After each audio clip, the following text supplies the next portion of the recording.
Hello दोस्तों, राधे राधे। हनुमान जी के धर्मपिता वायु थे, इस कारण उन्हें पवन पुत्र के नाम से भी जाना जाता है। बचपन से ही दिव्य होने के साथ साथ उनके अंदर असीम शक्तियों का भंडार था। बालपन में एक बार सूर्य को पका हुआ फल समझकर वे उसे खाने के लिए उड़ कर जाने लगे। उसी समय इंद्र ने उन्हें रोकने के प्रयास में वज्र से प्रहार कर दिया। वज्र के प्रहार के कारण बालक हनुमान की ठुड्डी टूट गई और वे मूर्छित होकर धरती पर गिर गए। इस घटना से कुपित होकर पवन देव ने संसार भर में वायु के प्रवाह को रोक दिया, जिसके कारण सभी प्राणियों में हाहाकार मच गया। वायुदेव को शांत करने के लिए अंततः इंद्र ने अपने द्वारा किए गए वज्र के प्रहार को वापस ले लिया। साथ ही साथ अन्य देवताओं ने बालक हनुमान को कई वरदान भी दिया। यद्यपि वज्र के प्रहार ने हनुमान की ठुड्डी पे कभी न मिटने वाला चिन्ह छोड़ दिया।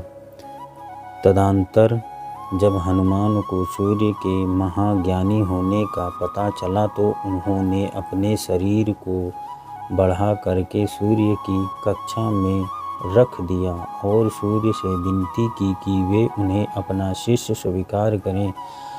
मगर सूर्य ने उनका अनुरोध ये कहकर अस्वीकार कर दिया कि चूँकि वे अपने कर्म स्वरूप सदैव अपने रथ से भ्रमण करते रहते हैं, अतः हनुमान प्रभावपूर्ण तरीके से शिक्षा ग्रहण नहीं कर पाएंगे।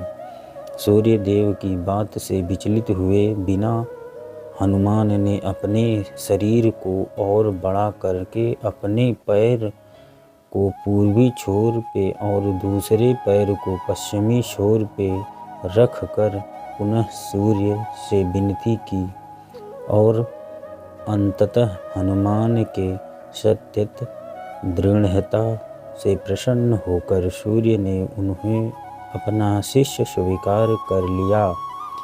तदोपरांत हनुमान ने सूर्य देव के साथ निरंतर भ्रमण करके अपनी शिक्षा ग्रहण की।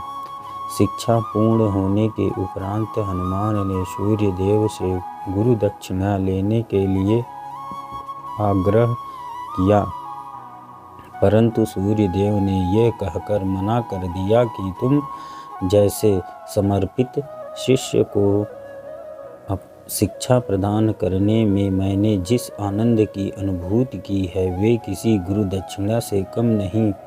परंतु हनुमान के पुनः आग्रह करने पर सूर्य देव ने गुरु दक्षिणा स्वरूप हनुमान को सुग्रीव धर्मपुत्र सूर्य की सहायता करने की आज्ञा दे दी।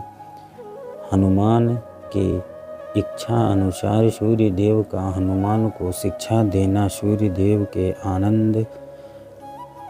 अनादित नित्य अश्विनी और कर्म साक्षी होने का वर्णन करता है।